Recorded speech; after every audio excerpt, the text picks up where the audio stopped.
4 Notícias. Oferecimento Unimar EAD. Tradição e qualidade ao seu alcance. Acesse unimar.br. Taust, faz toda a diferença. E Menin Engenharia. Destaques que você confere a partir de agora. 4 Notícias, a informação para você. As manchetes em nome de Unimar, Universidade de Marília, o seu futuro profissional garantido.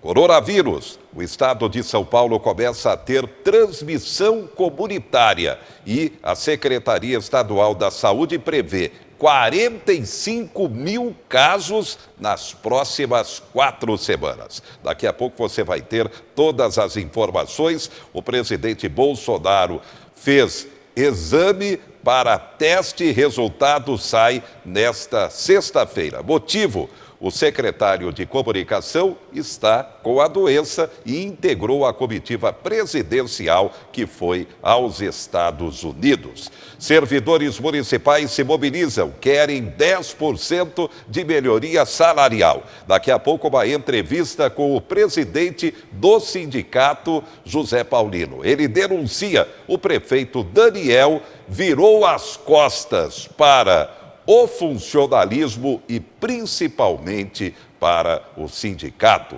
OAB, a Ordem dos Advogados do Brasil de Marília, dá retaguarda jurídica importante para protetores de animais. Estamos na semana de alerta ao sedentarismo, o perigo desse problema que é realmente uma questão de saúde pública. Atenção, vacinação contra o sarampo termina nesta sexta-feira e baixa procura pela vacina no estado e também em Marília. E você tem veículo, placa final 3, nesta sexta-feira é dia de pagar IPVA. Destaques, você conferido a partir de agora. 4 Notícias, a informação para você.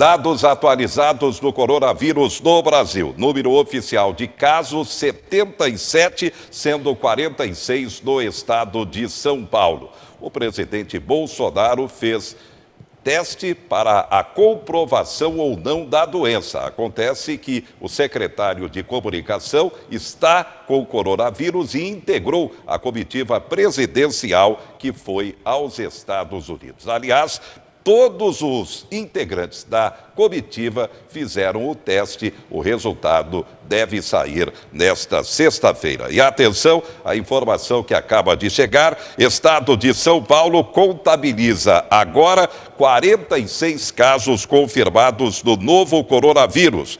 O aumento é de 53% em relação ao balanço anterior. Dos 46 casos confirmados, 44 estão na capital paulista, 1 em Ferraz de Vasconcelos e também mais 1 em Santana do Parnaíba. No estado, 555 casos suspeitos. O que chama a atenção é que já passa a acontecer a transmissão comunitária. E outro alerta, segundo a Secretaria Estadual da Saúde, em um mês teremos 45 mil, é isso mesmo, 45 mil casos de coronavírus. O alerta, portanto, é para que haja uma preocupação constante por parte da população, evitando aglomerações. E a higienização, principal fator para essa higienização, lavar as mãos muito bem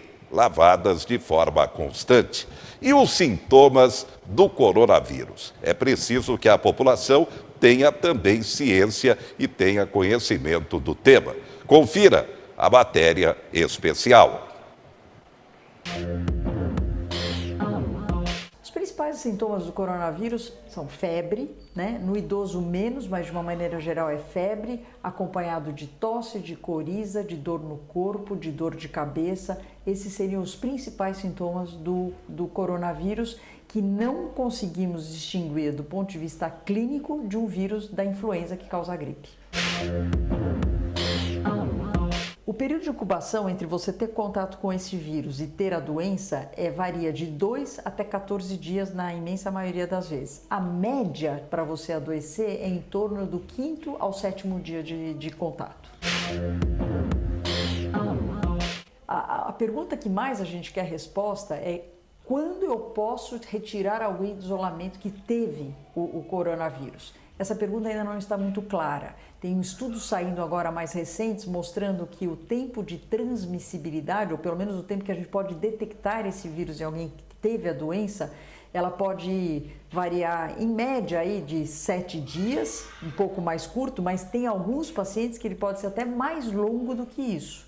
Então isso ainda não está muito claro, tanto é que alguns países recomendam inclusive que você faça o teste no paciente antes de fazer ele voltar do isolamento. Então isso ainda é uma coisa a ser determinada. O índice de letalidade do SARS-CoV-2, que é o coronavírus, o novo coronavírus, no início a gente falava entre 2% e 3%, a gente está se mantendo nessa porcentagem, porém, quando a gente fala de uma população acima de 70, 80 anos, esse risco é muito maior. Quando você vai para as crianças, esse risco é praticamente zero. Então varia muito conforme a população, mas em média entre 2% e 3%.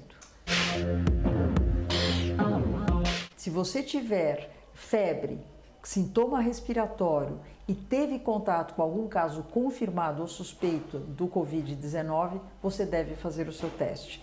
Se a gente começar a ter um número muito grande de casos no nosso país, não vai nem precisar mais fazer o teste, vai ser por vínculo epidemiológico. Por exemplo, eu moro com alguém que teve a doença e eu também estou doente, eu não preciso nem fazer o teste.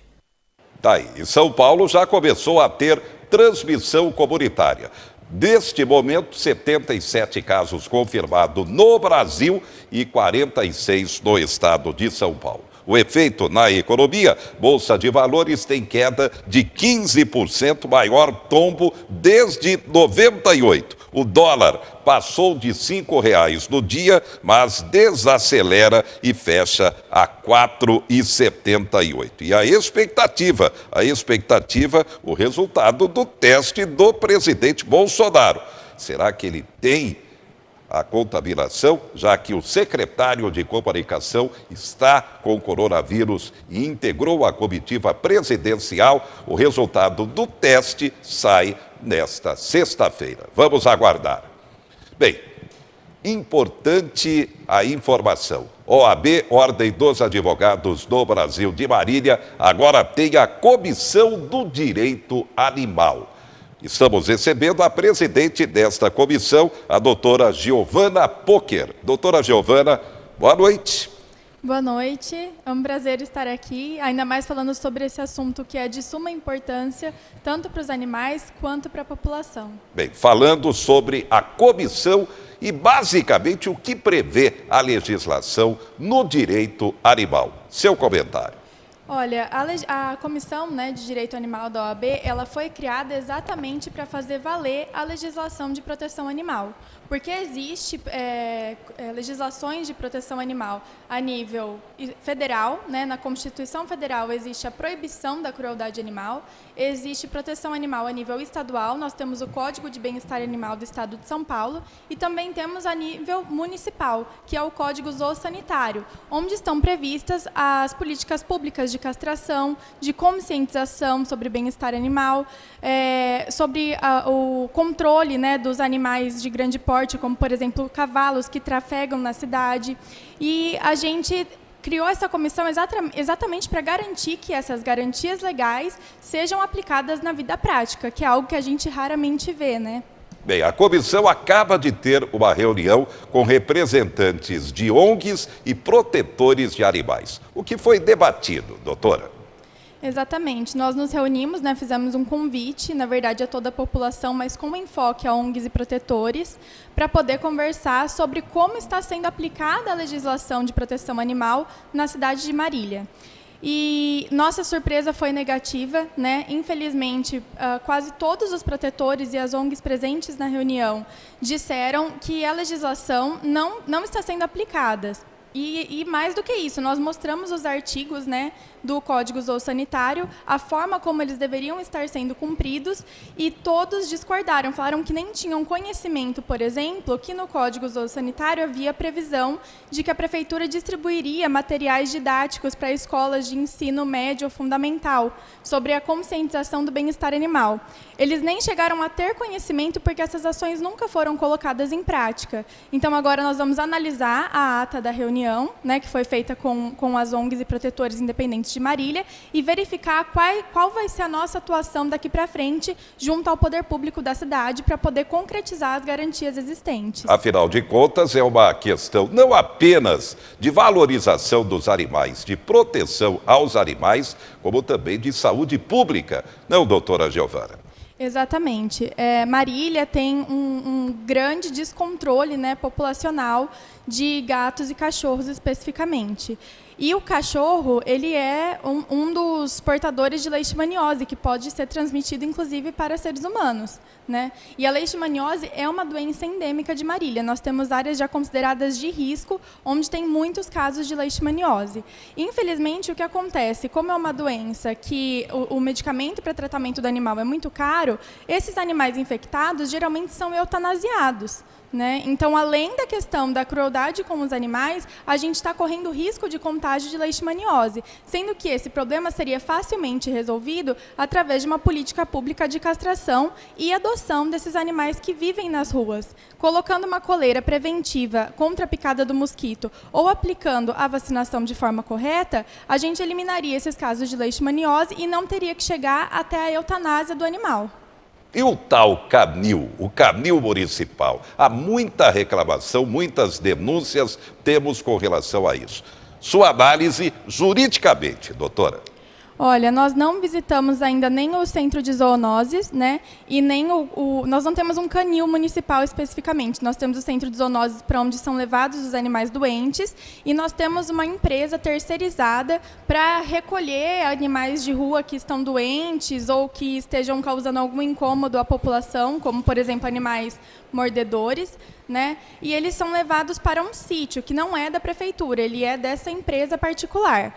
Nós ainda não fomos lá, nós não verificamos a situação do local. O que nós temos conhecimento até o momento, né, junto à nossa atuação no Poder Judiciário, é que existem 2 inquéritos em andamento em relação ao tratamento inadequado dos animais por essa empresa. Mas nós ainda não ingressamos nos inquéritos, não tivemos acesso às provas, é o que nós temos conhecimento por enquanto.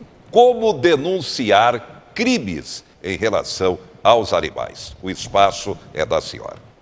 Olha, existem 2 situações, né, que podem estar configuradas no maus tratos. A primeira delas é o flagrante, quando você se depara com uma situação em que o animal está evidentemente em risco de vida, ele pode estar apanhando, pode estar sendo sufocado pelo tutor, ou já tiveram casos de denúncia onde o tutor estava ateando fogo no animal, né? Então, esses casos são flagrantes de maus tratos. A pessoa deve permanecer no local onde está acontecendo o crime e acionar imediatamente 190, pedir um policiamento da polícia ambiental de preferência. Se a polícia ambiental estiver sem patrulha no momento, pode ser polícia militar.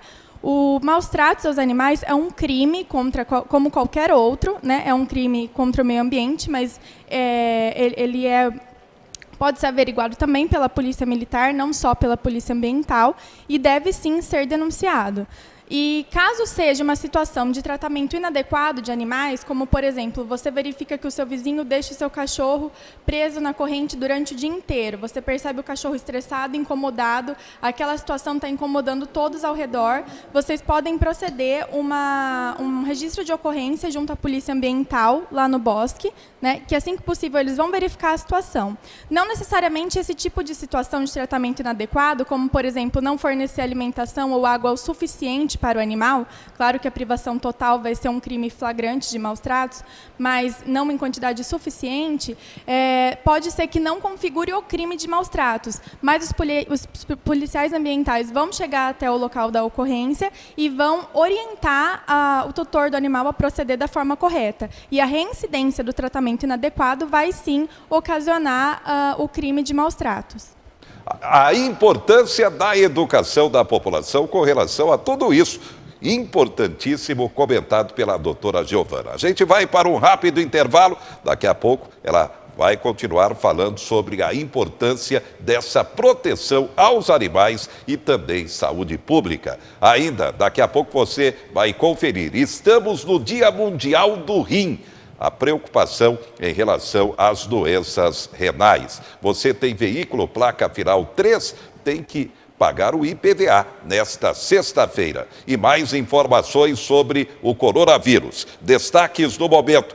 Petrobras reduz gasolina em 9,5% e o diesel em 6,5% na refinaria. Será que agora vai cair na bomba? Efeito do coronavírus, queda do preço do petróleo no mercado internacional. Será que vai cair na bomba? Receita Federal recebe 11% das declarações do imposto de renda esperadas. 32 milhões de contribuintes terão que enviar a declaração. A gente volta já já.